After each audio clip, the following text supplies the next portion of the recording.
I worked the night shift at a small-town motel in Nevada, until room 217 was never empty. I never planned to end up working nights in the Nevada desert. I was born in the north of England, in a town where the rain felt permanent and the streets went quiet by 10. After my divorce in early 2019, I took a temporary visa and flew to the United States, telling myself it was only for a year. A reset. Somewhere far from familiar voices and well-meaning questions. By the spring of 2020, I found myself in a place called Dry Wells, Nevada, a town so small it barely registered on a map, pressed between endless desert and a two-lane highway that hummed all night with passing lorries. The Silver Lantern Motel sat at the edge of town, its neon sign flickering like it had asthma.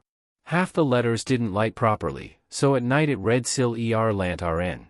It had 20 rooms, a cracked swimming pool no one used, and a reception desk that smelled faintly of stale coffee and disinfectant.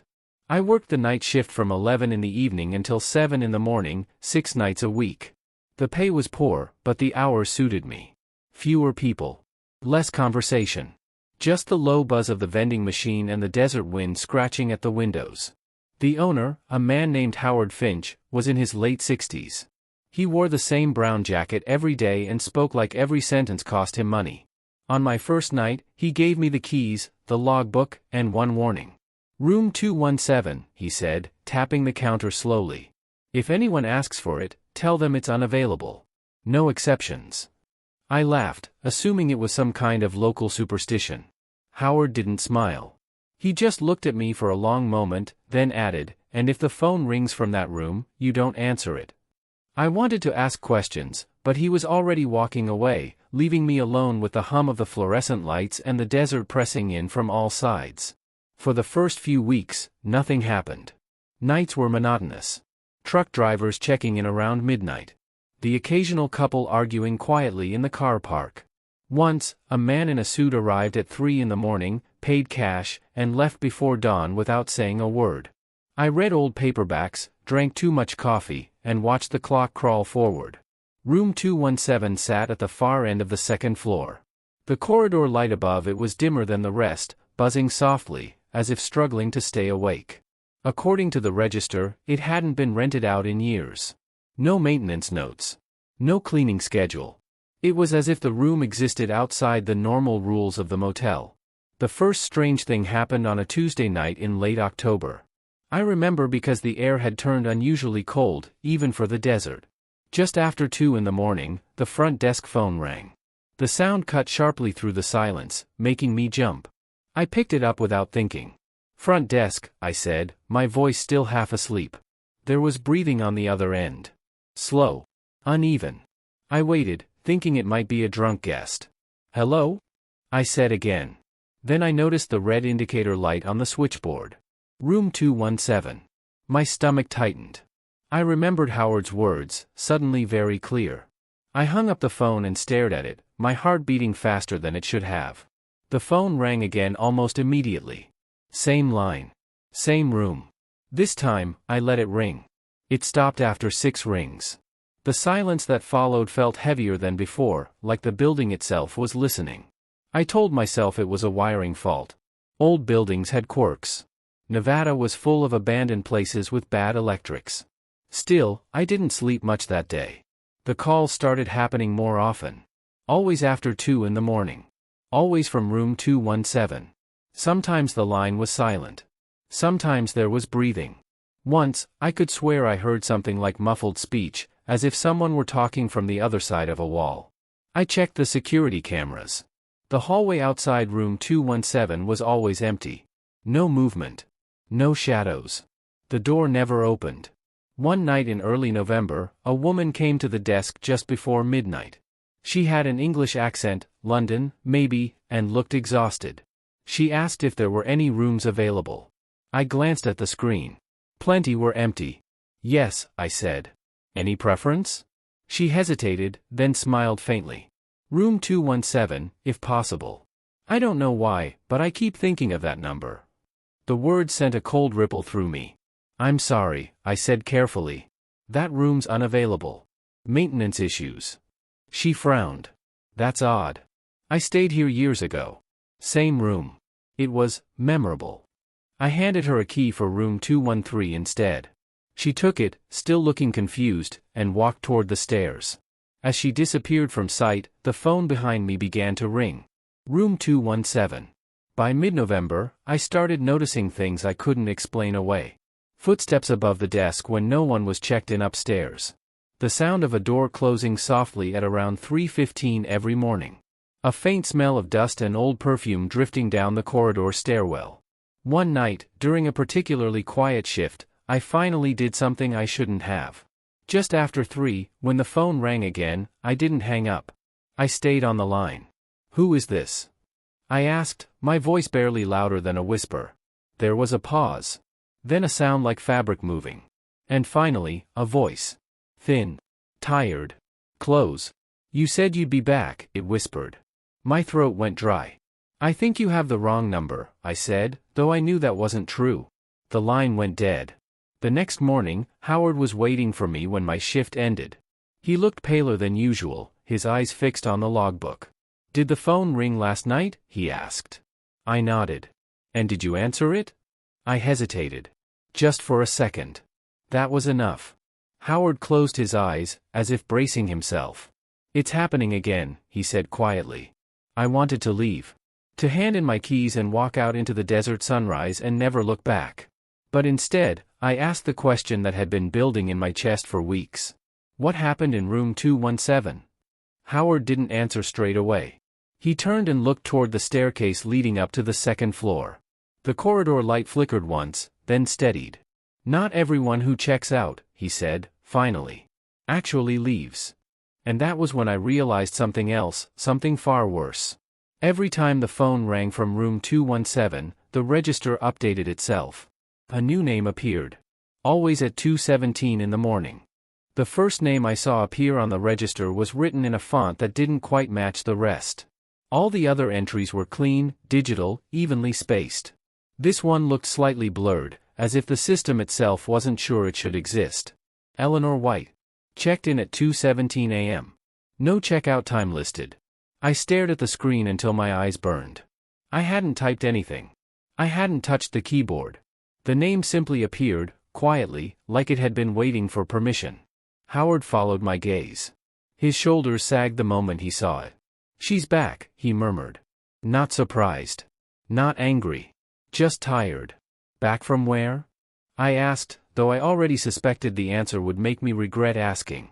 Howard poured himself a coffee with shaking hands and sat heavily in the chair behind the desk. He looked older in the fluorescent light, as if the motel had been slowly draining years from him, night by night. "From the same place they all go," he said. "The ones who stay in that room too long." I demanded answers then. Real ones. No half-sentences. No warnings. I told him I'd quit on the spot if he didn't explain what was happening in his motel. Howard listened, nodded, and finally told me the story he had been avoiding for years. Room 217, he said, had been part of the original building when the Silver Lantern was constructed in the early 1970s. Back then, Dry Wells had been a mining town, briefly prosperous, full of men who worked too hard and slept too little. The motel catered to travelers passing through, but room 217 was different. It was larger. Quieter. Built at the end of the corridor, where the desert wind hit hardest. The first incident happened in 1983. A man named Robert Hale checked into room 217 for 3 nights. He never checked out. Housekeeping found the room empty, bed made, suitcase gone. No sign of a struggle. No body. But the phone at the front desk rang for weeks afterward, always from 217, always late at night. Eventually, the call stopped. The police wrote it off as a disappearance. People moved on. Then it happened again. And again. Every few years. Different guests. Same room. Same calls. Same pattern. The register would update itself. A name would appear. And the room would remain occupied. Why not demolish it? I asked. Seal it off. Burn the place down, for God's sake. Howard gave a humorless smile. They tried, he said. Fire wouldn't take. Tools broke. Men quit halfway through renovations, said they felt watched. Eventually the town decided it was cheaper to pretend the room didn't exist. I thought of the woman with the London accent. The way she'd said the room was memorable. What happens to them? I asked quietly. Howard shook his head. I don't think they die, he said. I think they stay. That night, I didn't go home. I stayed past my shift, sitting alone at the desk while the desert sky darkened outside. Every instinct told me to leave, but a heavier force kept me there, the same pull that kept drawing people to room 217. At 2:16 a.m., the lights flickered. At 2:17, the phone rang. I answered it. Front desk, I said, my voice steadier than I felt. This time, the breathing was closer. Louder. I could hear something else beneath it, a low hum, like wind moving through a narrow space. You came back, the voice said. Female. Soft. Familiar. Eleanor? I asked before I could stop myself. Yes, she replied. You said you'd come back for me. My heart pounded. I don't know you, I said. You must be confused. There was a pause. When she spoke again, her voice sounded disappointed. You always say that, she whispered. The line went dead. I don't remember climbing the stairs, but somehow I found myself standing in the second-floor corridor. The air felt thicker there, colder. The buzzing light above room 217 flickered violently, casting broken shadows against the walls. The door stood slightly ajar. That had never happened before. I stood there for a long time, my hand hovering inches from the handle. Every logical part of my brain screamed at me to leave, to walk back downstairs and pretend none of this was real.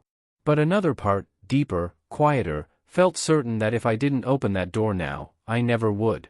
The handle was cold.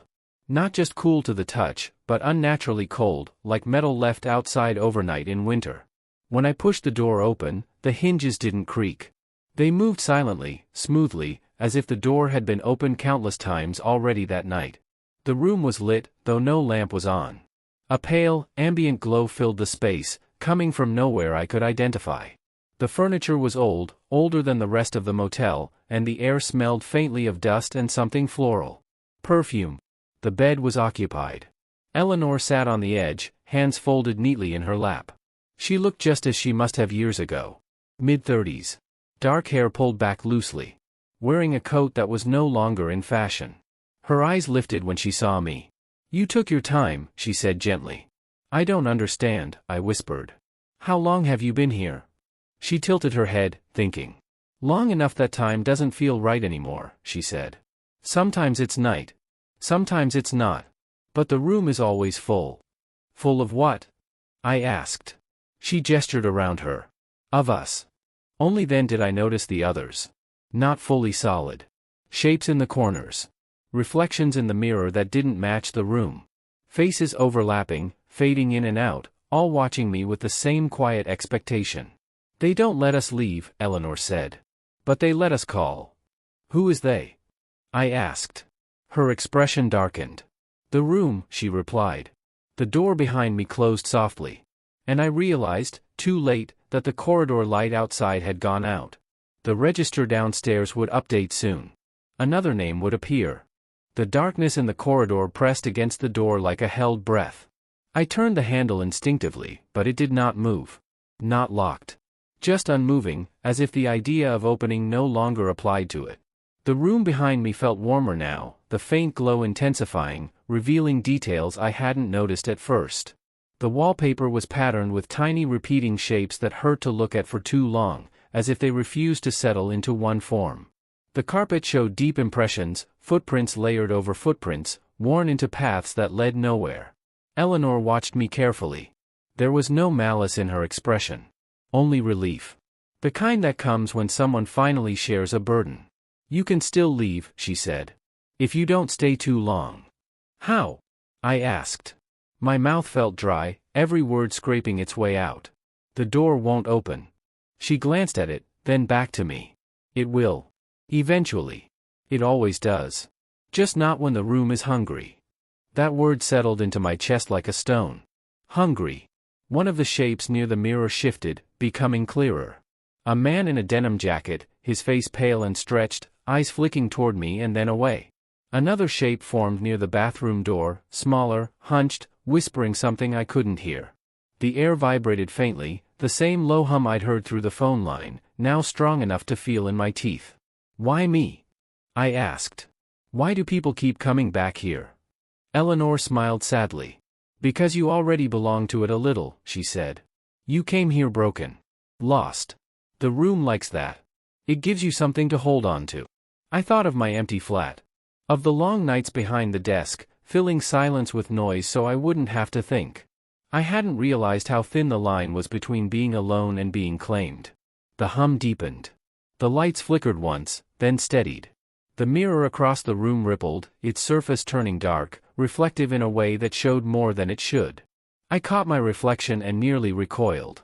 I looked the same, but slightly out of sync, like a delayed image. When I moved my hand, the reflection followed a fraction too late. That's how it starts, Eleanor said quietly. You don't disappear all at once. You overlap. Something brushed my ankle. I looked down and saw a faint outline of a hand retreating back into the carpet, the fibers closing over it like water. Panic flared, sharp and sudden. I don't want this, I said. I just wanted a job. A quiet place. The room responded.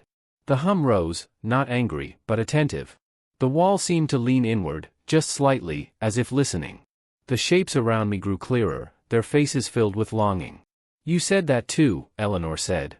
So did I. The phone on the bedside table rang. I stared at it, my heart pounding. No, I whispered. It rang again. Louder this time. Eleanor stood, moving closer to me. I noticed then that her feet didn't quite touch the floor. You should answer it, she said. It's easier when you do. What happens if I don't? I asked. She hesitated. For the first time, fear crossed her face. Then the room finds another way to talk to you. The ringing stopped. For a moment, there was silence. Then the bathroom door creaked open on its own. Cold air spilled out, carrying the scent of damp concrete and something metallic. I could hear water dripping, slow and deliberate, though I was certain the taps had been dry. I backed away until I felt the edge of the bed against my legs. The mattress dipped slightly, as if someone unseen had sat beside me. The impression deepened. Listen to me, Eleanor said urgently. If you want to leave, you have to remember something real. Something that belongs only to you. The room feeds on emptiness. Don't give it that. I closed my eyes, forcing my breathing to slow. Images flickered through my mind, my childhood bedroom back in England, the sound of rain against the window, my mother's voice calling me down for tea. The smell of toast. Wet pavement. Things solid and ordinary. The hum wavered. The lights dimmed. One of the shapes cried out softly, a sound like air escaping a punctured lung. The impression beside me on the bed lifted. Hold on to it, Eleanor whispered. Don't let go. The door handle clicked. I opened my eyes. The door stood exactly as it had before, plain, unimpressive, leading back to the corridor. The buzzing light outside flickered weakly back to life. The room felt smaller now, tighter, displeased. Go, Eleanor said. Before it notices what you're doing. I can't just leave you, I said. I'll get help. She shook her head. That's how it gets you. Promises. The hum surged, angry now, vibrating through my bones. The mirror shattered silently, cracks racing across its surface, releasing a rush of cold air that smelled of dust and old rooms. I grabbed the door handle and pulled. This time, it opened. I stepped into the corridor and didn't look back. The door closed behind me with a soft, final sound. The light overhead buzzed weakly, then steadied, as if nothing had happened. I ran down the stairs, my footsteps echoing too loudly in the empty building. When I reached the front desk, the clock read 2:19 a.m. The register screen glowed softly. A new name was typing itself onto the screen. Not mine. Eleanor White flickered, then vanished. Replaced by another entry, still forming, letter by letter. I watched, frozen, as the cursor blinked. Then the phone rang again. The ringing cut through the lobby like a blade through thin glass. It echoed too loudly for a small-town motel, too sharp for an ordinary phone. I stood behind the desk, staring at the screen, watching the new name finish typing itself. Each letter appeared with a soft digital click, patient and inevitable. Thomas Reed. Checked in at 2:17 a.m. No checkout time listed. My stomach dropped. That was my name. For several seconds, I could not breathe. The hum I had heard upstairs seemed to bleed into the lobby now, faint but present, vibrating through the counter, the floor, my ribs. The silver lantern felt different, as if the building had subtly shifted its weight and settled around me. The phone kept ringing. I answered it because not answering felt worse. "Front desk," I said, my voice barely steady. There was no breathing this time. No static. Just Eleanor's voice, clear and close, as if she were standing beside me. "I told you not to promise," she said softly. "I didn't," I replied, though even as I spoke I knew it wasn't true. Wanting to return had been enough. "You remembered something real," she continued. "That gave you time. But time isn't escape." "I left the room," I said. The door opened. "Yes," she said. "It always does." Once. The lights above the desk flickered. For a moment, I saw the lobby as it must have looked decades ago, colors slightly different, furniture arranged another way. Shapes overlapped the present, then slid back into place. My reflection in the glass door looked delayed again, moving half a second after I did. "What do you want from me?" I asked. There was a pause. When she spoke again, her voice sounded distant, layered with others beneath it. "Not want," she said. "Need." The line went dead. The hum grew louder. I felt it through the soles of my shoes now, like a generator powering up beneath the building. Somewhere upstairs, a door closed. Somewhere else, a door opened. The motel was breathing.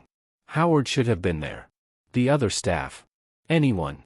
But the silver lantern was empty, the way it always seemed to be when things crossed a certain line.